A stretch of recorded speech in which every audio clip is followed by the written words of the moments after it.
Excerpt from a local newspaper. Ominous unknown killer is still at large. After weeks of unexplained murders, the ominous unknown killer is still on the rise. After little evidence has been found, a young boy states that he survived one of the killer's attacks and bravely tells his story. "I had a bad dream and I woke up in the middle of the night," says the boy. "I saw that for some reason the window was open, even though I remembered being closed before I went to bed. I got up and shut it once more. Afterwards, I simply crawled under my covers and tried to get back to sleep. That's when I had a strange feeling, like someone was watching me. I looked up and nearly jumped out of my bed. There, in the little ray of light illuminating from between my curtains, were a pair of two eyes. These weren't regular eyes. They were dark, ominous eyes. They were bordered in black and just plain out terrified me. That's when I saw his mouth, a long, horrendous smile that made every hair on my body stand up. The figure stood there, watching me. Finally, after what seemed like forever, he said it.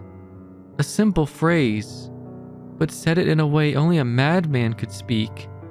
He said, "Go to sleep." I let out a scream. That's what sent him at me. He pulled up a knife, aiming at my heart. I jumped on top of my bed. I fought him back. I kicked. I punched. I rolled around, trying to knock him off me. That's when my dad busted in. The man threw the knife. It went into my dad's shoulder. The man probably would have finished him off if one of the neighbors hadn't alerted the police. They drove into the parking lot and ran towards the door. The man turned and ran down the hallway. I heard a smash, like glass breaking. As I came out of my room, I saw the window that was pointing towards the back of my house was broken. I looked out to see him vanish into the distance. I can tell you one thing. I will never forget that face. Those cold, evil eyes. And that psychotic smile. They will never leave my head. Police are still on the look for this man. If you see anyone that fits the description in this story, please contact your local police department. Jeff and his family had just moved into a new neighborhood. His dad had gotten a promotion at work, and they thought it would be best to live in one of those fancy neighborhoods. Jeff and his brother Lou couldn't complain though. A new, better house. What was not to love? As they were getting unpacked, one of their neighbors came by. "Hello," she said. "I'm Barbara. I live across the street from you. Well, I just wanted to introduce myself and to introduce my son." She turns around and calls her son over. "Billy, these are our new neighbors." Billy said hi and ran back to play in his yard. "Well," said Jeff's mom, "I'm Margaret, and this is my husband Peter, and my two sons, Jeff and Lou." They each introduced themselves, and then Barbara invited them to her son's birthday. Jeff and his brother were about to object when their mother said that they would love to. When Jeff and his family are done packing, Jeff went up to his mom. "Mom, why would you invite us to some kid's party? If you haven't noticed, I'm not some dumb kid." "Jeff," said his mother, "we just moved here. We should show that we want to spend time with our neighbors. Now, we're going to that party and that's final." Jeff started to talk, but stopped himself, knowing that he couldn't do anything. Whenever his mom said something, it was final. He walked up to his room and plopped down on his bed. He sat there looking at his ceiling, when suddenly, he got a weird feeling. Not so much a pain, but a weird feeling. He dismissed it as just some random feeling. He heard his mother call him down to get his stuff, and he walked down to get it. The next day, Jeff walked downstairs to get breakfast and got ready for school. As he sat there eating his breakfast, he once again got that feeling. This time, it was stronger. It gave him a slight tugging pain, but he once again dismissed it. As he and Lou finished breakfast, they walked down to the bus stop. They sat there waiting for the bus. And then, all of a sudden, some kid on a skateboard jumped over them, only inches above their laps. They both jumped back in surprise. "Hey, what the hell?" The kid landed and turned back to them. He kicked his skateboard up and caught it with his hands. The kid seems to be about 12, 1 year younger than Jeff. He wears an Aeropostale shirt and ripped blue jeans. "Well, well, well, it looks like we got some new meat." Suddenly, 2 other kids appeared. One was super skinny and the other was huge. "Well, since you're new here, I'd like to introduce ourselves. Over there's Keith." Jeff and Lou looked over to the skinny kid. He had a dopey face that you would expect a sidekick to have. "And he's Troy." He looked over at the fat kid. Talk about a tub of lard. This kid looked like he hadn't exercised since he was crawling. "And I," said the first kid, "am Randy. Now, for all the kids in this neighborhood, there's a small price for bus fare, if you catch my drift." Lou stood up, ready to punch the lights out of the kid's eyes, when one of his friends pulled a knife on him. "I had hoped you would be more cooperative, but it seems we must do this the hard way." The kid walked up to Lou and took his wallet out of his pocket. Jeff got that feeling again. Now it was truly strong. A burning sensation. He stood up, but Lou gestured him to sit down. Jeff ignored him and walked up to the kid. "Listen here, you little punk. Give back my bro's wallet or else." Randy put the wallet in his pocket and pulled out his own knife. "Oh? And what will you do?" Just as he finished the sentence, Jeff popped the kid in the nose. As Randy reached for his face, Jeff grabbed the kid's wrist and broke it. Randy screamed and Jeff grabbed the knife from his hand. Troy and Keith rushed Jeff, but Jeff was too quick. He threw Randy to the ground. Keith lashed out at him, but Jeff ducked and stabbed him in the arm. Keith dropped his knife and fell to the ground screaming. Troy rushed him too, but Jeff didn't even need the knife. He just punched Troy straight in the stomach, and Troy went down. As he fell, he puked all over. Lou could do nothing but look in amazement at Jeff. "Jeff, how'd you?" That was all he said. They saw the bus coming and knew they'd be blamed for the whole thing, so they started running as fast as they could. As they ran, they looked back and saw the bus driver rushing over to Randy and the others. As Jeff and Lou made it to school, they didn't dare tell what happened. All they did was sit and listen. Lou just thought of that as his brother beating up a few kids. But Jeff knew it was more. It was something scary. As he got that feeling, he felt how powerful it was. The urge to just hurt someone. He didn't like how it sounded, but he couldn't help feeling happy. He felt that strange feeling go away and stay away for the entire day of school. Even as he walked home due to the whole thing near the bus stop, and how now he probably wouldn't be taking the bus anymore, he felt happy. When he got home, his parents asked him how his day was, and he said, in a somewhat ominous voice, "It was a wonderful day." Next morning, he heard a knock at his front door. He walked down to find 2 police officers at the door, his mother looking back at him with an angry look. "Jeff, these officers tell me that you attacked 3 kids? That it wasn't regular fighting, and that they were stabbed?" "Stabbed, son." Jeff's gaze fell to the floor, showing his mother that it was the truth. "Mom, they were the ones who pulled the knives on me and Lou." "Son," said one of the cops, "we found 3 kids, 2 stabbed, 1 having a bruise on his stomach, and we have witnesses proving that you fled the scene. Now, what does that tell us?" Jeff knew it was no use. He could say him and Lou had been attacked, but then there was no proof it was not them who attacked first. They couldn't say that they weren't fleeing, because truth be told, they were. So Jeff couldn't defend himself or Lou. "Son, calm down your brother."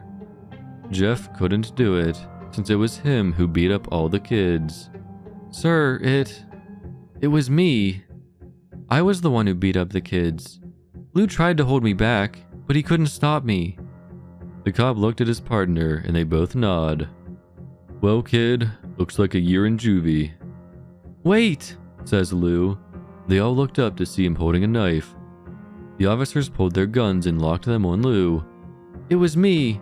I beat up those little punks. Have the marks to prove it." He lifted up his sleeves to reveal cuts and bruises, as if he was in a struggle. "Son, just put the knife down," said the officer. Lou held up the knife and dropped it to the ground. He put his hands up and walked over to the cops. "No, Lou, it was me. I did it." Jeff had tears running down his face. "Huh, poor bro. Trying to take the blame for what I did. Well, take me away." The police led Lou out to the patrol car. "Lou, tell them it was me. Tell them. I was the one who beat up those kids." Jeff's mother put her hands on his shoulders. "Jeff, please, you don't have to lie. We know it's Lou. You can stop." Jeff watched helplessly as the cop car speeds off with Lou inside. A few minutes later, Jeff's dad pulled into the driveway, seeing Jeff's face and knowing something was wrong. Son, what is it?" Jeff couldn't answer. His vocal cords were strained from crying. Instead, Jeff's mother walked his father inside to break the bad news to him as Jeff wept in the driveway. After an hour or so, Jeff walked back into the house, seeing that his parents were both shocked, sad, and disappointed. He couldn't look at them. He couldn't see how they thought of Lou when it was his fault. He just went to sleep, trying to get the whole thing off his mind. 2 days went by, with no word from Lou at JDC. No friends to hang out with. Nothing but sadness and guilt. That is until Saturday, when Jeff is woke up by his mother with a happy, sunshiny face. "Jeff, it's the day," she said as she opened up the curtains and let light flood into his room. What's today?" asked Jeff as he stirs awake. "Why, it's Billy's party." He was now fully awake. "Mom, you're joking, right? You don't expect me to go to some kid's party after..." There was a long pause. "Jeff, we both know what happened. I think this party could be the thing that brightens up the past days. Now, get dressed." Jeff's mother walked out of the room and downstairs to get ready herself. He fought himself to get up. He picked out a random shirt and pair of jeans and walked downstairs. He saw his mother and father all dressed up, his mother in a dress and his father in a suit. He thought, why would they ever wear such fancy clothes to a kid's party? "Son, is that all you're going to wear?" said Jeff's mom. "Better than wearing too much," he said. His mother pushed down the feeling to yell at him and hid it with a smile. "Now, Jeff, we may be overdressed, but this is how you go if you want to make an impression," said his father. Jeff grunted and went back up to his room. "I don't have any fancy clothes," he yelled downstairs. "Just pick out something," called his mother. He looked around in his closet for what he would call fancy. He found a pair of black dress pants he had for special occasions and an undershirt. He couldn't find a shirt to go with it, though. He looked around and found only striped and patterned shirts, none of which go with dress pants. Finally, he found a white hoodie and put it on. "You're wearing that?" they both said. His mother looked at her watch. "Oh, no time to change. Let's just go," she said as she herded Jeff and his father out the door. They crossed the street over to Barbara and Billy's house. They knocked on the door, and it appeared that Barbara, just like his parents, way overdressed. As they walked inside, all Jeff could see were adults, no kids. "The kids are out in the yard. Jeff, how about you go and meet some of them?" said Barbara. Jeff walked outside to a yard full of kids. They were running around in weird cowboy costumes and shooting each other with plastic guns. He might as well be standing in a Toys R Us. Suddenly, a kid came up to him and handed him a toy gun and hat. "Hey, wanna play?" he said. No kid, I'm way too old for this stuff." The kid looked at him with that weird puppy dog face. "Please?" said the kid. "Fine," said Jeff. He put on the hat and started to pretend shoot at the kids. At first, he thought it was totally ridiculous, but then he started to actually have fun. It might not have been super cool, but it was the first time he had done something that took his mind off of Lou. So he played with the kids for a while, until he heard a noise. a weird rolling noise. Then it hit him. Randy, Troy, and Keith all jumped over the fence on their skateboards. Jeff dropped the fake gun and ripped off the hat. Randy looked at Jeff with a burning hatred. "Hello, Jeff, is it?" he said. "We have some unfinished business." Jeff saw his bruised nose. "I think we're even. I beat the crap out of you, and you get my brother sent to JDC. Randy got an angry look in his eyes. "Oh no, I don't go for even. I go for winning. You may have kicked our asses that one day, but not today." As he said that, Randy rushed at Jeff. They both fell to the ground. Randy punched Jeff in the nose, and Jeff grabbed him by the ears and headbutted him. Jeff pushed Randy off of him and both rose to their feet. Kids were screaming and parents were running out of the house. Troy and Keith both pulled guns out of their pockets. "No one interrupts or guts will fly," they said. Randy pulled a knife on Jeff and stabbed it into his shoulder. Jeff screamed and fell to his knees. Randy started kicking him in the face. After 3 kicks, Jeff grabs his foot and twists it, causing Randy to fall to the ground. Jeff stood up and walked towards the back door. Troy grabbed him. "Need some help?" He picks Jeff up by the back of the collar and throws him through the patio door. As Jeff tries to stand, he is kicked down to the ground. Randy repeatedly starts kicking Jeff until he starts to cough up blood. "Come on, Jeff, fight me." He picks Jeff up and throws him into the kitchen. Randy sees a bottle of vodka on the counter and smashes the glass over Jeff's head. "Fight!" He throws Jeff back into the living room. "Come on, Jeff, look at me."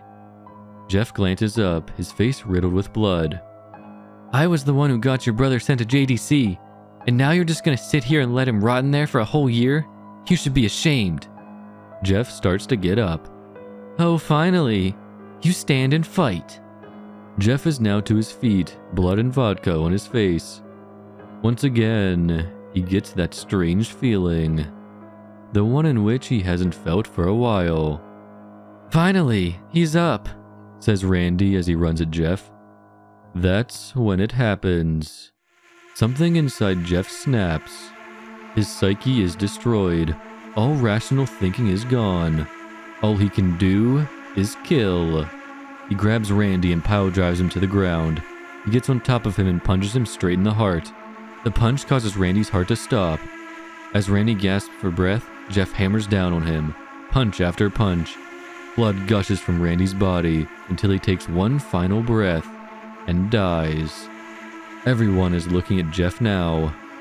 The parents, the crying kids, even Troy and Keith. Although they easily break from their gaze and point their guns at Jeff. Jeff sees the guns trained on him and runs for the stairs. As he runs, Troy and Keith let out fire on him, each shot missing. Jeff runs up the stairs. He hears Troy and Keith follow up behind.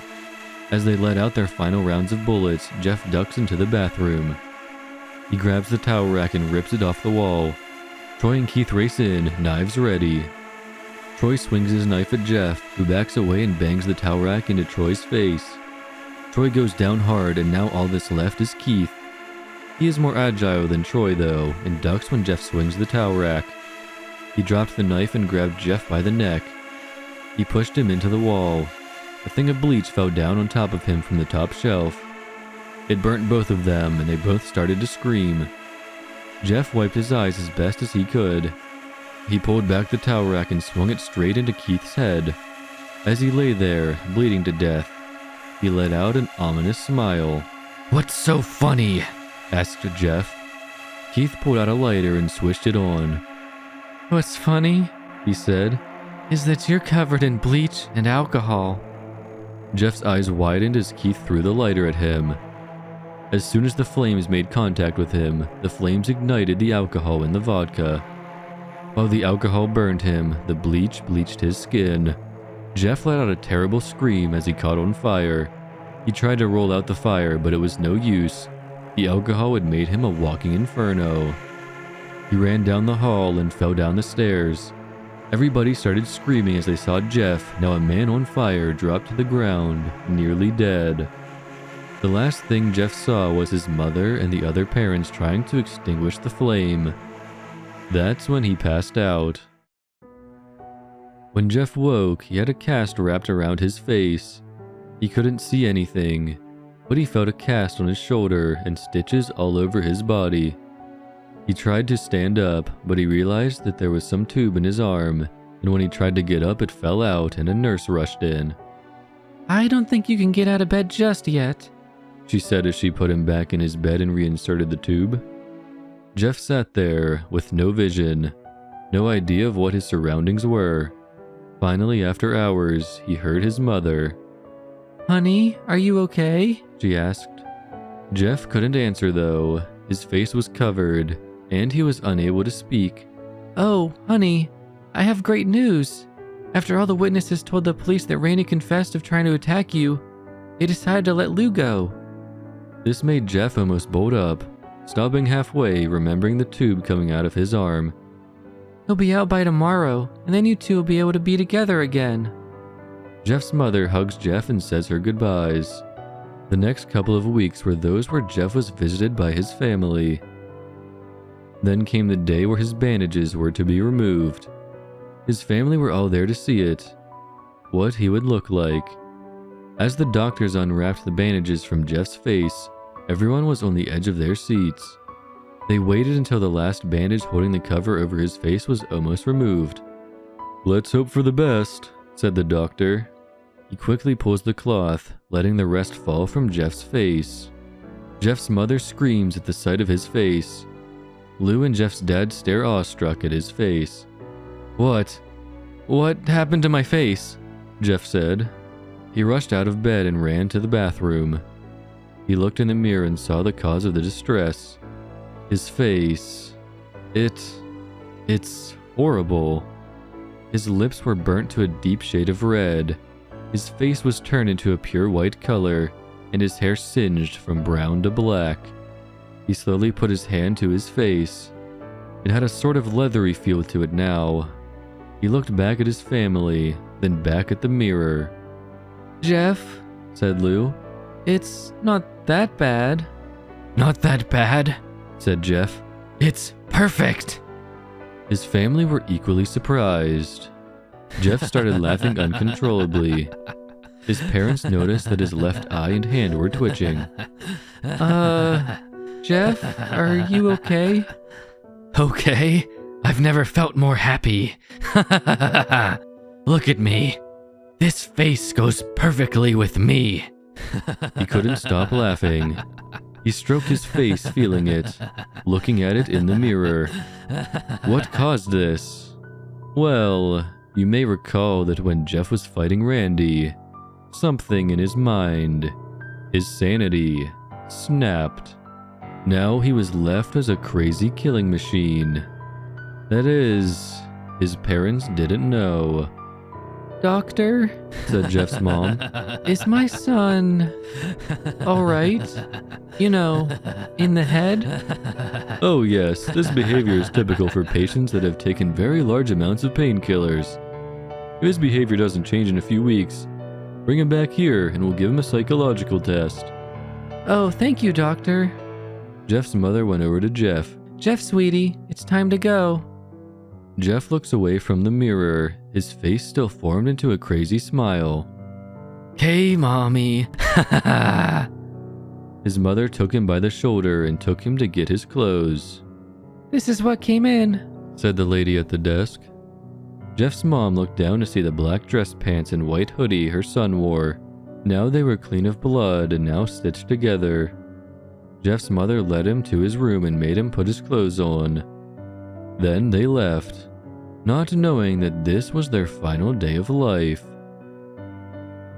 Later that night, Jeff's mother woke to a sound coming from the bathroom. It sounded as if someone was crying. She slowly walked over to see what it was. When she looked into the bathroom, she saw a horrendous sight. Jeff had taken a knife and carved a smile into his cheeks. "Jeff, what are you doing?" asked his mother. Jeff looked over to his mother. "I couldn't keep smiling, Mommy. It hurt after a while. Now I can smile forever." Jeff's mother noticed his eyes, ringed in black. "Jeff, your eyes!" His eyes were seemingly never closing. "I couldn't see my face. I got tired. and my eyes started to close. I burned out the eyelids so I could forever see myself. My new face. Jeff's mother slowly started to back away, seeing that her son was going insane. What's wrong, Mommy? Aren't I beautiful? Yes, son, she said. Yes, you are. Let me go get Daddy so he can see your face. She ran into the room and shook Jeff's dad from his sleep. Honey, get the gun, She stopped as she saw Jeff in the doorway, holding a knife. Mommy, you lied. That's the last thing they hear as Jeff rushes them with a knife, gutting both of them. His brother Lou woke up, startled by some noise. He didn't hear anything else, so he just shut his eyes and tried to go back to sleep. As he was on the border of slumber, he got the strangest feeling that someone was watching him. He looked up before Jeff's hand covered his mouth. He slowly raised the knife, ready to plunge it into Lou. Lou thrashed here and there, trying to escape Jeff's grip. Shh, Jeff said. Just go to sleep.